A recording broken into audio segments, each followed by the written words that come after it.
মোহাম্মদপুরের শাহজাহান রোডে আলোচিত মা মেয়ে হত্যায় প্রধান সন্দেহভাজন গৃহকর্মী আয়েশাকে ধরিয়ে দেন তারই শাশুড়ি। বুধবার ঝালকাঠি নলছিটির কোয়ারচর এলাকা থেকে তাকে গ্রেপ্তার করে ঢাকায় আনে মোহাম্মদপুর থানার পুলিশ। এই সময় তার স্বামী রবিউল ইসলাম রাব্বিকেও গ্রেপ্তার করা হয়। তরুণ সরকারি তথ্য ছবিতে প্রতিবেদন। ঝালকাঠির কোয়ারচর এলাকায় রুস্তম শিকদারের বাড়ি থেকে বুধবার মোহাম্মদপুরের মা মেয়ে হত্যার অভিযুক্ত গৃহপরিচারিকা আয়েশা ও তার স্বামীকে গ্রেফতার করেছে পুলিশ। ওই বাড়ির লোকজন জানায় বুধবার সকাল 10টার দিকে রাব্বি ও তার স্ত্রী আয়েশা তাদের বাড়িতে আসে। আত্মীয় স্বজনরা প্রথমে তাদের চিনতে পারেনি, পরে পরিচয় দিয়ে দাদার ঘরে ওঠে তারা। 15-16 বছর আমার বাড়ি আয় নাই, বুঝলেন? এই নাতি না এইবারে আছে কয়ে উঠছে আর মাইয়ে আমার কয় কি কয়লে কে যা তুমি আইসো কে যা কয়লে বাড়ি ঘরে আমার তার আমি নাই বেঁকে যা এই বেজারে আইছে। আমরা কিছুই জানি না, হঠাৎ করে যখন পুলিশ টুলিশ আইছে না, এই পুলিশেরা বলে যে এই মহিলা দুইটা মার্ডার করে দিয়েছে।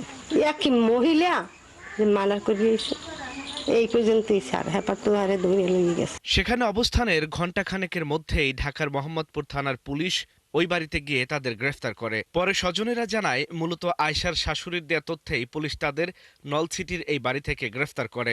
10টার সময় আসছে, তো নাস্তা পানির ব্যবস্থা করছি, খাইছে দাইছে, তারপর পিছনে এসে কথা বলতেছিল। এর মধ্যেই আইনের লোক আসছে, আইসা থেকে ধরছে, কিন্তু ওরা কি করছে না করছে আমরা জানি না। বাহিরে যখন বের করছে পুলিশ আইসা সবার সামনে তখন বলছে শিখে গেছে, তখন আমরা জানতে পারছি। আসলে আমরা এখন শুনছি যে ঢাকা মোহাম্মদপুরে মা এবং মেয়ে যে খুন করছে, যে মেয়েটা ওরে গ্রেপ্তার করছে নলছিটির চরকয়া থেকে।